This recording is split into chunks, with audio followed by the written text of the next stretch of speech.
Okay, well, let's get it. I got the circuit breaker off. 240. Let's start it up, get it warming up, and then we can go down. We'll go down to the basement, and I'll show you what I'm talking about. I think the Honda will start. Always. Always. What's going on there? Unless you got a bad spark plug. Does this have a spark plug? Well, we got oil coming out of the. Oh boy. What happened? The carburetor is full of. Moving it on that thing. Yeah. Has flooded it. How long will it take to unflood? I have to take it all apart. No.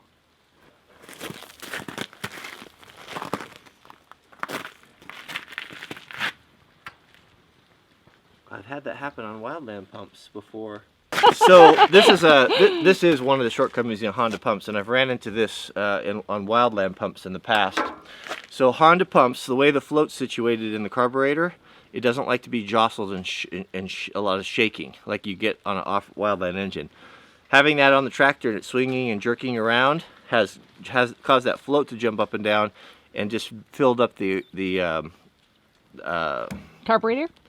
No, the cylinder. The cylinder with gas. That's why it's right here. See this? It's leaking out of the exhaust. What I should have done. Well, it's just. What are you gonna do now? We're gonna take the carburetor. We're gonna take it apart, fix it.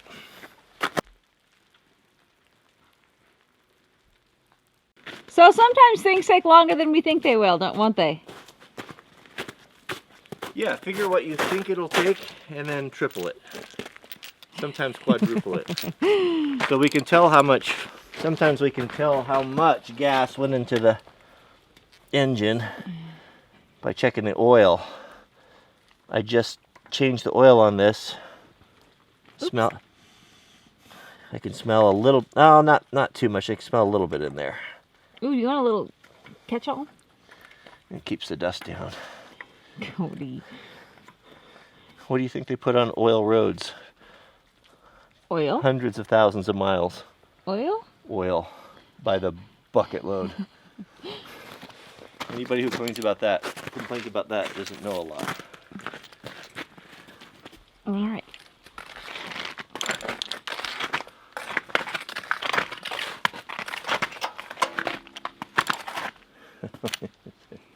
Did you get the metric crescent wrench? No. It's always something, you know. So. And it makes it easier because all the lights are off in the shop when you're getting your tools? No, I like the 3/4 deep sockets. Yeah. And of course the 3/4 deep sockets won't work for a spark plug, so I will be back. All right.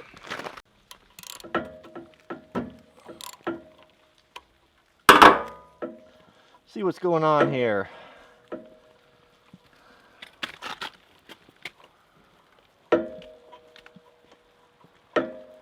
Someone's actually on the road. I saw someone go by and they were going so quickly, I bet they were terrified of all the trees.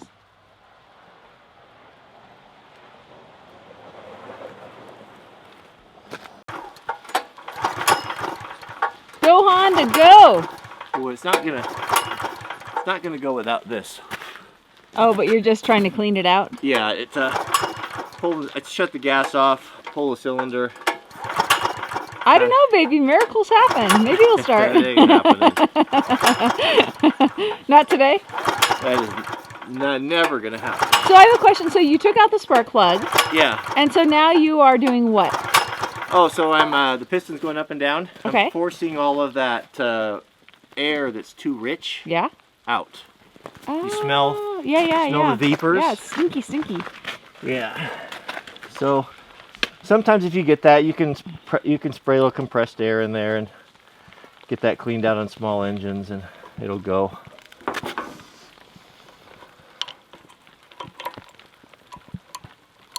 And do you have to do anything to clean the spark plug out, or no? It was pretty dry, so.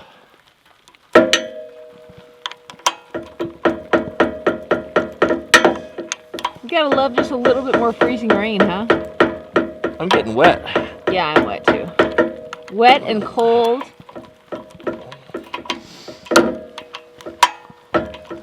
And knowing that. Good grief. We keep those dogs in. Yeah, they're inside. Let's see if it'll start here. Circuit breaker off. Engine on.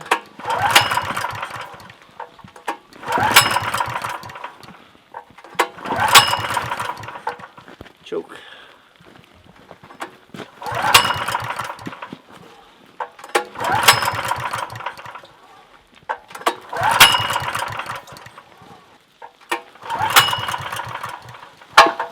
Still flooded.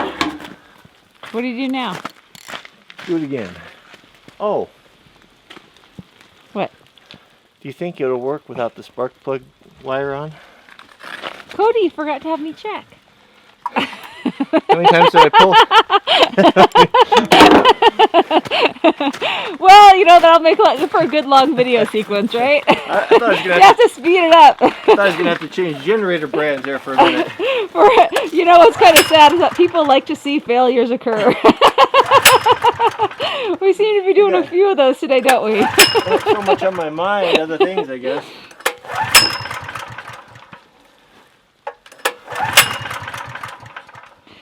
So, anybody who's helping the main person who's in charge, wear more clothing than if they say, "I just need you for a minute, baby." Don't ever trust them. Right, love? I got a tripod there if you want to go in.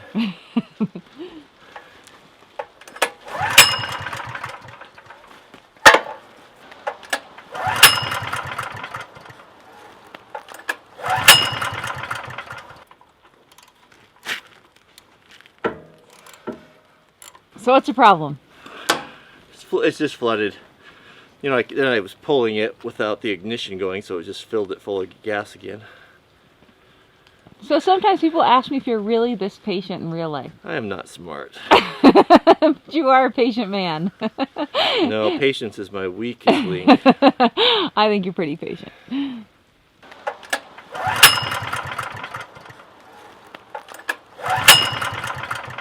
Change of plans. I guess we're not going to see that dryer plug. The power came back on.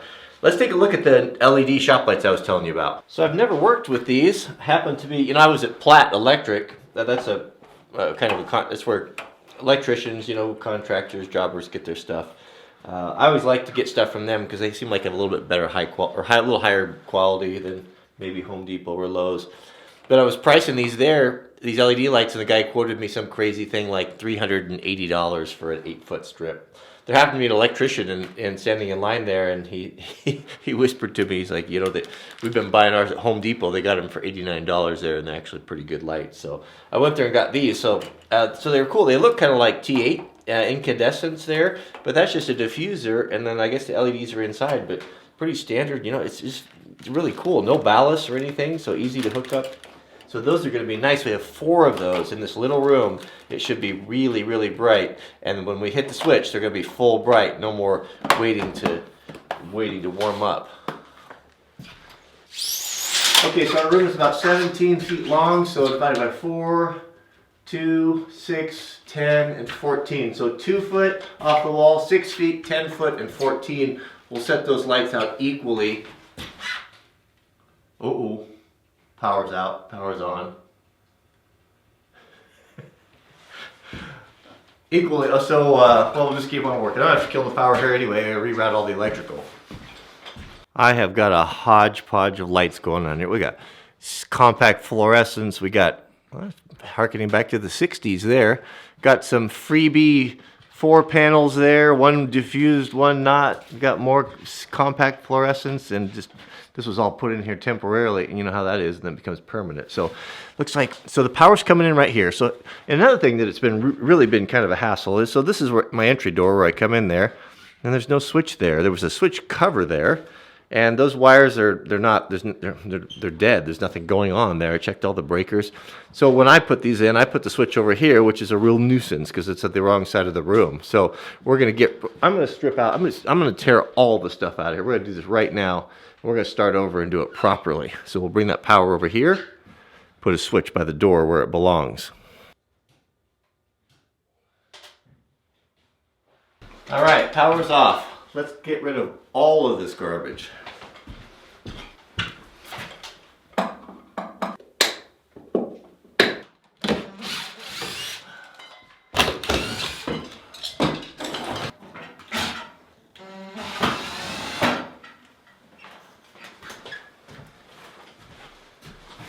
Good riddance to that mess. This is the circuit for the lights coming in. That's the power coming into the room. And of course, we need it to go over to where the switch is at, right? But it won't reach. So whenever you find yourself in a situation like this, you need to add a junction box. In other words, a box that's spark proof that you can enclose, where you can make the splices, and then you can continue on. So what I'm going to do is I'll drill out these rafters, 1, 2, 3, and then we'll run the wire down there to the switch. Now I'm going to run conduit, external conduit for all of the plugs on the outside. I like the looks of it. It gives you some flexibility. You can change things, and I just think it's cool. I've never ran it before, but I'm going to do it on this one.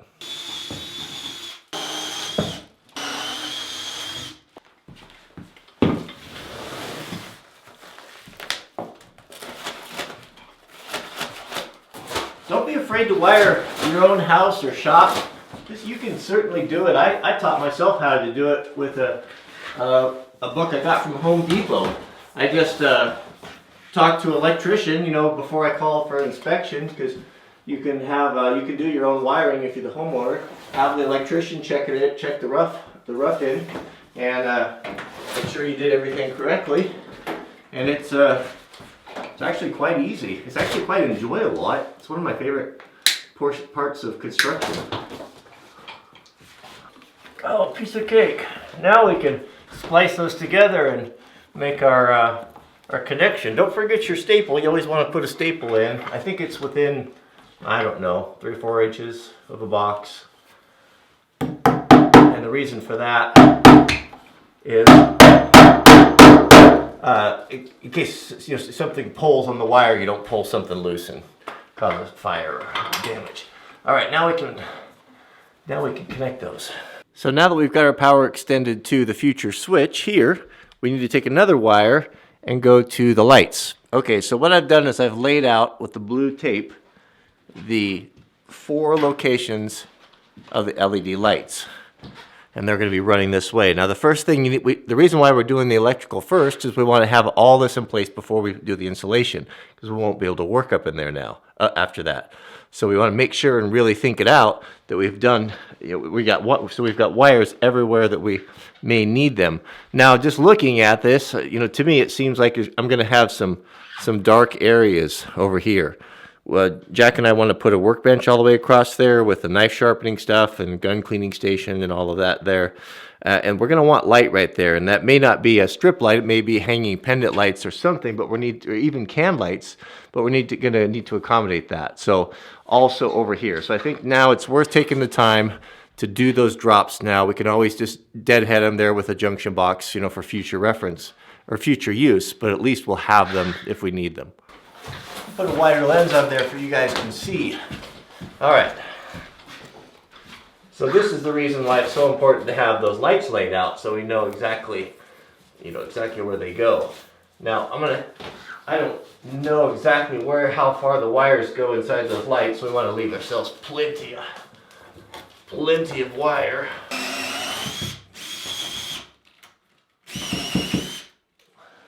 So now, that's all we've got to do there for these pendant lights or can lights, whatever we decide on, because we got an open joist.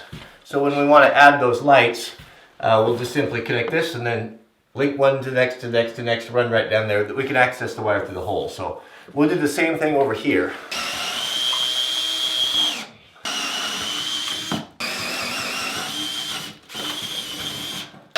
Simple Simon. Simple Simon. If you're confused, don't worry. It'll all make sense here real soon. So that's it. That's the whole roughing. It's just as simple as that. So the reason why these are so long is that these will need to go into the light. When I looked at the lights, it looks like the connectors were at the middle of the light. So these will need to run through the light and connect clear over there at 4 feet. So that's why that is. But we'll just snip them.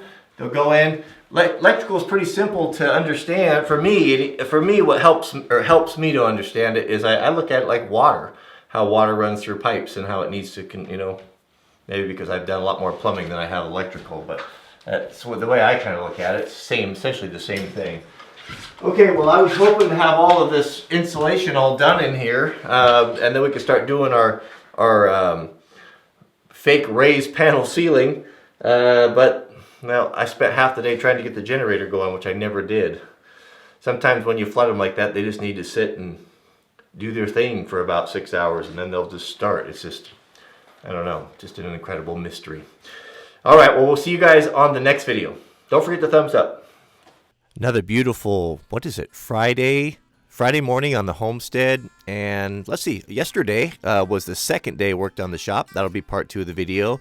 Lots of progress, got lots of fun stuff done. Several of you have been inquiring or asking about, hey, I thought you were going to do a 30-day raw vegan juice diet cleanse, right? I am. As I mentioned in the video, I've been waiting on the juicer that I ordered. It has been stuck in Portland and delayed UPS because of the ice storm. But good news, it's supposed to be delivered today. So we'll get started on that. So we'll do some videos on that.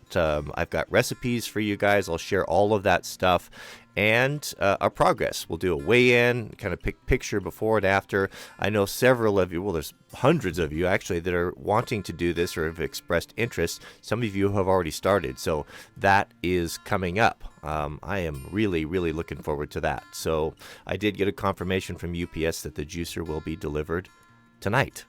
So great deal. So what do we have going on? Working on the shop. We've got to go down. We're going into town today to pick up a few supplies. Mrs. W is taking me out to dinner this afternoon, so we're really looking forward to that.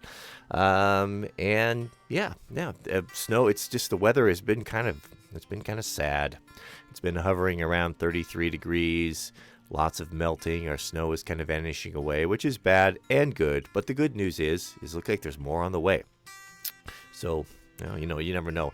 The Pacific Northwest, this region specifically, is notoriously difficult to forecast. You can just pretty much count on the opposite of what they say. So, we'll see. I'll let you know. Thanks for watching, and we'll see you guys on the next video.